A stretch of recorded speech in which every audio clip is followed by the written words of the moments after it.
grande notre joie de vous savoir très nombreux devant vos postes récepteurs téléviseurs pour suivre les informations de la radio-télévision nationale congolaise, station provinciale du Congo central. Le gouverneur du Congo central, Grace Nkwanga Maswangi Bilolo, a présidé le mardi 25 février la cérémonie de remise officielle d'un lot important de vivres et non-vivres pour écrit en formation militaire au centre d'instruction de Kitona. C'était à la présence du ministre national en charge de la jeunesse et sport Didier Boudimbu et du président de l'Assemblée provinciale Papi Mantezolo.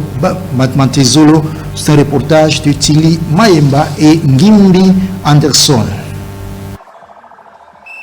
Et répondant à l'appel patriotique lancé par le chef de l'État, Félix Antoine Tshisekedi Tshilombo, président de la République, face à l'un des pires moments de l'histoire qui traverse la RDC, caractérisé par l'agression rwandaise dans la partie est du pays, Grace Nkwanga Maswangi Bilolo, gouverneur du Congo central, a présenté un lot important des vivres et de non-vivres destinés aux militaires de l'armée congolaise en formation à la base militaire de Kitona, située dans le territoire de Mwanda. La remise symbolique de tout le bien apporté aux forces armées congolaises et au commandant suprême des FARDC s'est déroulée devant le bâtiment administratif du territoire de Mwanda. En présence du ministre national des Sports, Didier Boudimbu, du président de l'organe délibérant du Congo central, Papi Mantezolo, des vice-gouverneurs de province, Prosper Ntila, des députés provinciaux et des membres du gouvernement provincial, ainsi que des forces vives de la cité côtière de Mwanda. Après avoir été reçu par le chef coutumier,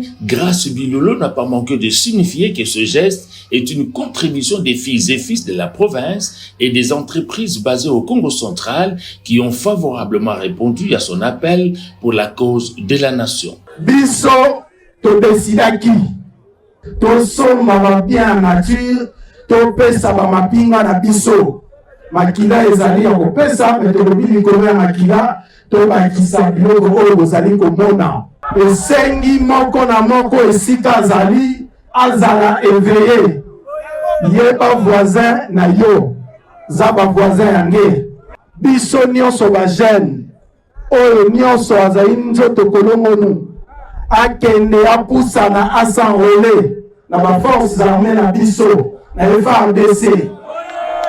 À l'océan de problèmes qui perturbent le développement du territoire des Mwanda, notamment le manque du courant électrique, le numéro 1 de la province du Congo central a promis de revenir d'ici là en vue d'entamer les actions à impact visible. Présent à cette activité de veille patriotique, le ministre national des Sports, Didier Boudimbu, a eu de mots justes pour exhorter la population à demeurer mobilisée derrière le commandant suprême pour un Congo uni et fort.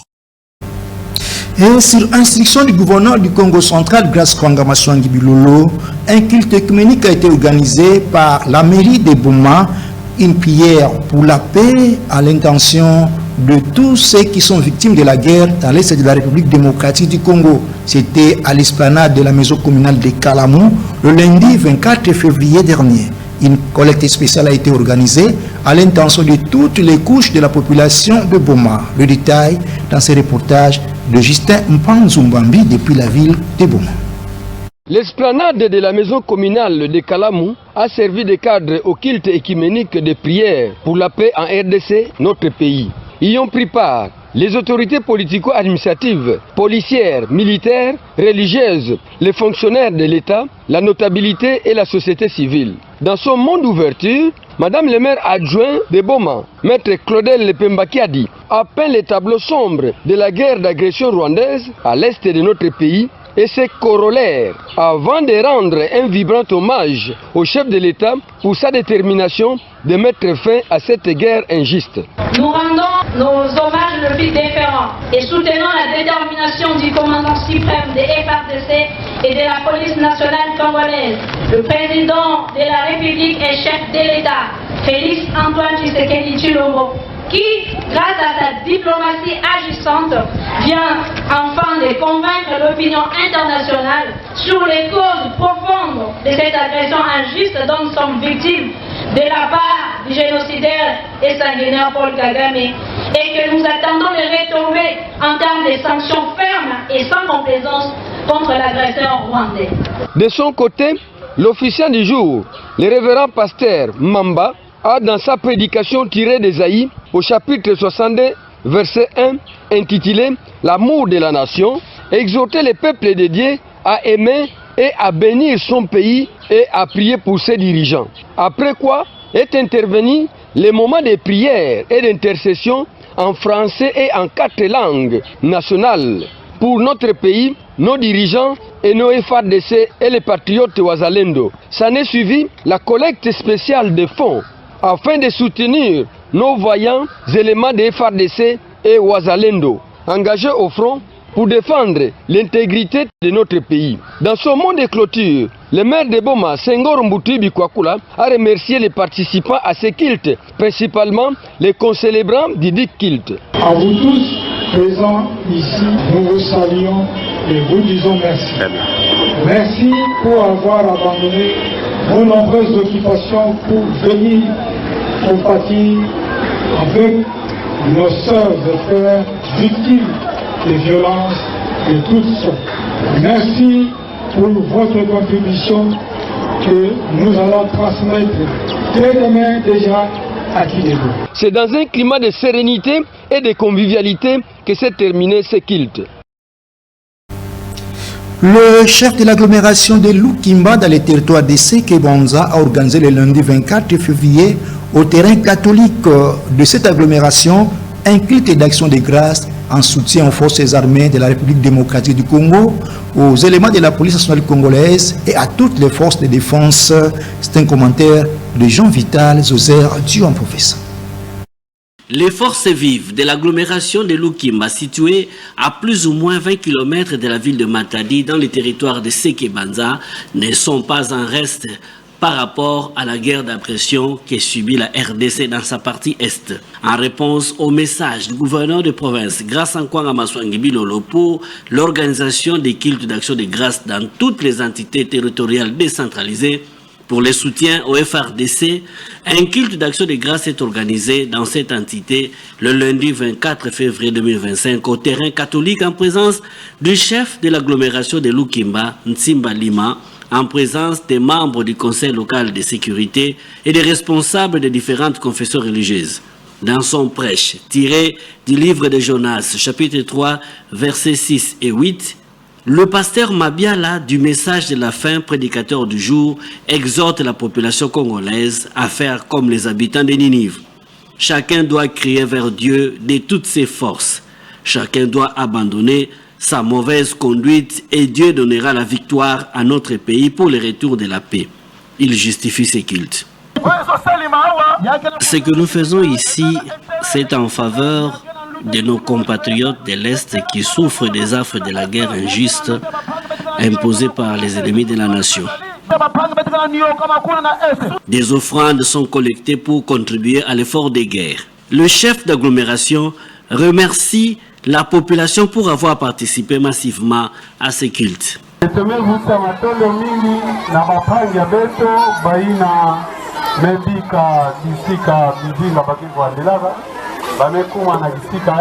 Nous vous remercions d'avoir répondu massivement au culte de ces jours pour compatir à la souffrance de nos frères et sœurs victimes de la guerre d'agression dans l'est du pays. Prions pour donner la force au FRDC afin de vaincre l'adversaire. Ces cultes n'est pas les derniers. D'autres actions seront menées en faveur des FRDC et des institutions de la République jusqu'au retour de la paix partout en RDC. Des biens en nature remis au maire de Matadi, Dominique Nkrodiambete, c'est un geste de la communauté internationale des femmes messagères du Christ en guise de leur soutien et leur solidarité à l'endroit de toutes les forces de défense et de sécurité de la République démocratique du Congo. Roger Manungabongo nous en parle. Répondant à l'appel lancé par le maire de Matadi, Dominique Nkodembete, invitant toutes les églises de sa juridiction à l'effort de guerre, la communauté internationale des femmes messagères en Christ, communément appelée Église Maman Olangui, conduite par son coordinateur provincial Gédéon Mwamba, est allée remettre sa contribution cet avant-midi au maire de Matadi, Dominique Nkodembete.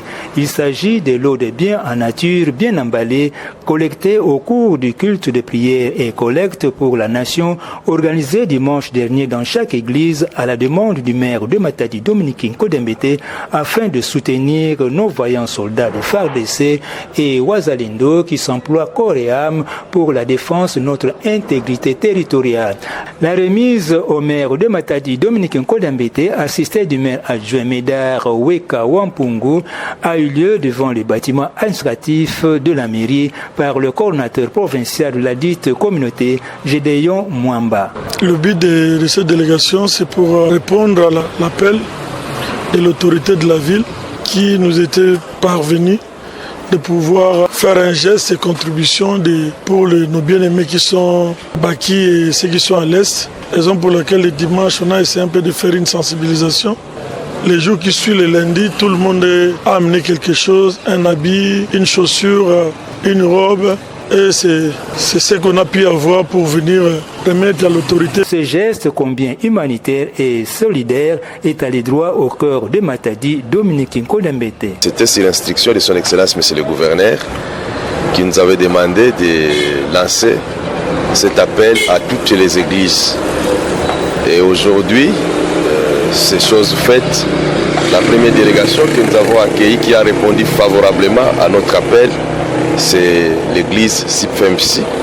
Vous-même, vous êtes en train de voir, donc vous êtes des témoins oculaires de l'apport de l'église SIPFEMC.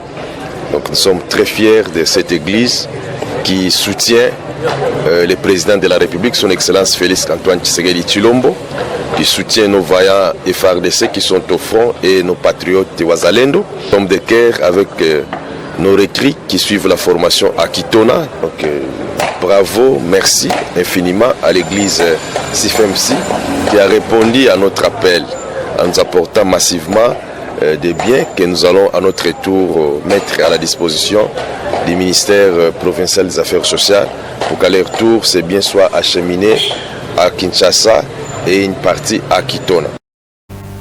Le ministre provincial de la jeunesse du Congo central a effectué une mission d'inspection relevant du domaine de la jeunesse dans la ville de Boma. Avant de se rendre au centre de formation professionnelle de Kabondo, Thomas Kiakoko Alusimadio a été reçu par le maire de Boma, Senghor Mbutuibi, pour expliquer l'objet de sa mission. Au sortir de cette audience, le ministre Thomas Kiakoko Alusimadio fait l'économie de cet entretien au micro de Justin Mpanzumbapi.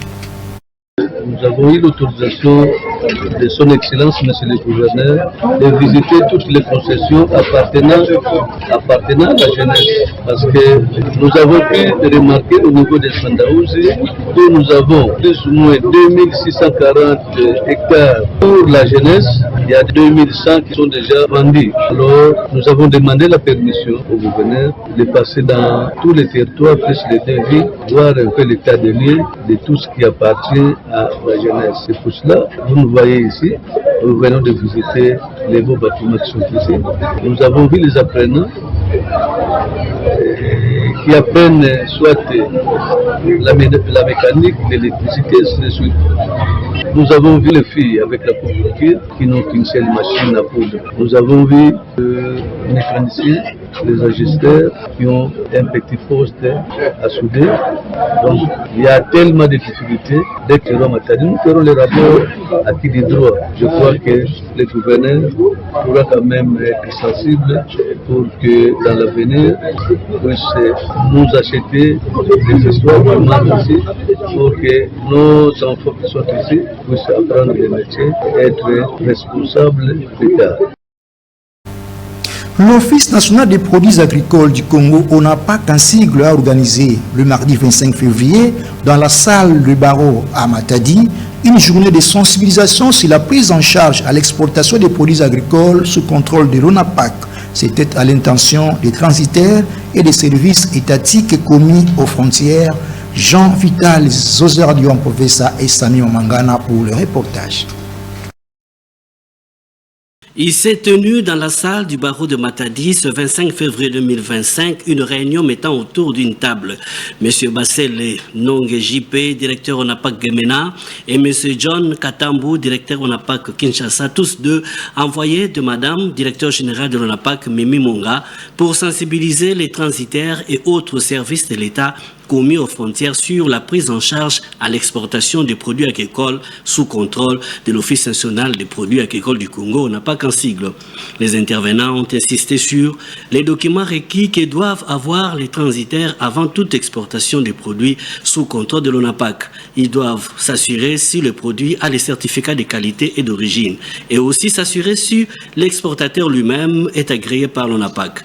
Un accent aussi a été mis sur la qualité du transitaire, qui lui-même doit répondre aux conditions qui sont reprises dans la note circulaire de la directrice générale pour les bons déroulements de la campagne agricole. Cette façon de faire donne des avantages. D'abord, elle va générer beaucoup de devises à l'État congolais à l'exportation et aussi la possibilité des transitaires à présenter des statistiques fiables aux organisations internationales. Parmi les produits sous contrôle de l'ONAPAC, on peut citer le café, le cacao, les quinquina, les pirettes, les noix de cola, gingembre, réolfia, les taquinas, plantes à épices, plantes à parfum, huiles essentielles et autres. Animé par les soucis de mettre de l'ordre dans les secteurs, le président de l'association des motocyclistes du Congo central à Mokoko, le président de l'association des motocyclistes de Matadi à Memat et celle des mototricycles ont rencontré les maires de Matadi qui sont d'échanger sur ce qu'il faut faire pour éviter les dérapages de certains motocyclistes dans l'exercice de leur métier. Roger Manunga Bongo, voulais-je dire, est là pour le reportage. Les présidents de l'association des motocyclistes du Congo central à Mokok en sigle, de l'association des motocyclistes de Matadi en sigle AMAT et de l'association des mototricycles de Matadi en sigle ATM ont rencontré le maire de Matadi, Dominique Nkodambete, dans son bureau de travail pour lui faire part de leurs préoccupations.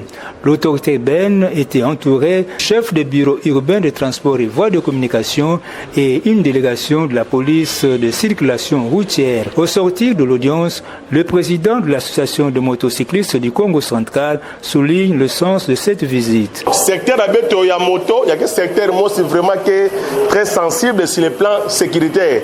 Alors il y a où monsieur le maire Bokrisa Abeto semble sur l'aspect il y a sécurité. Mais tu mets quand tu na ba fumu ya ba service nyoso ya sécurité ya maza matadi alors réunion meluta mambote. Mais tu mets l'omba que identification numérique il na monsieur le maire mais c'est pas na yao parce que beto lomba ka yao bilum reto luta mais maire de la ville mais tout en tout cas dans banza munu ya matadi ya faut banda des gens soit lu samuna nini beto identifier tous les motocyclistes il na que ça ya wewa na banza matadi beto fois na enregistrer beto fois identifier na niveau ya mairie de chaque motocycliste que fois na le numéro na yandi pour que qui salwange ngesala una kima na façon mosia ya mbote ya betena lomba bilumwe na kuisa ba motare nyonso betike luta na niveau ya mairie sans beto voanda identifié. Le maire de Matadi, Dominique Nkodambete, qui a prêté oreille attentive à leurs préoccupations, a salué cette initiative et en a pris bonne note. Le métier de photographe était choyé hier et tout le monde voulait devenir photographe. Mais aujourd'hui, cette profession ne pèse plus et beaucoup ne veulent plus être photographes parce qu'il y a la concurrence et ce n'était pas parce que le téléphone est venu tuer ce marché. C'est un constat de la rédaction de la RTNC Congo Central avec Ketia Makokatumba. Jadis, la photo professionnelle était un luxe que seul le magazine et autres journaux pouvaient se permettre. À ces jours, plus aucune barrière. Tout le monde peut faire de la photo. Le métier de la photographie perd de plus en plus de l'ampleur dans la société. À Matadi, chef-lieu du Congo central, nous retrouvons n'importe qui faire de la photographie avec ou sans matériel professionnel.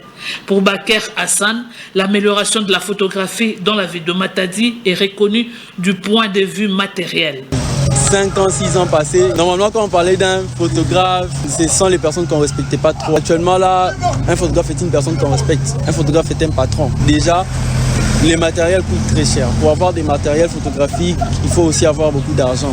La majorité des photographes, à part le fait d'être bons photographes, ont aussi des matériels très professionnels par rapport aux temps anciens. Actuellement, dans nos différents événements, le besoin d'un photographe professionnel s'est fait sentir. Ces jeunes photographes évoquent quelques difficultés rencontrées dans ces métiers. Avec certains clients qui ne connaissent même pas la valeur d'un photographe dans un événement. C'est surtout ça dans la ville de Matadi, où normalement un photographe est une personne qui travaille avec toutes les autres personnes, notamment les décorateurs, plusieurs personnes de l'événement. C'est parce que c'est la personne qui captive et mémorise bien l'événement. Le succès de la photo, la multiplication des agences d'images et le côté entrepreneuriat de cette activité attirent le jeune.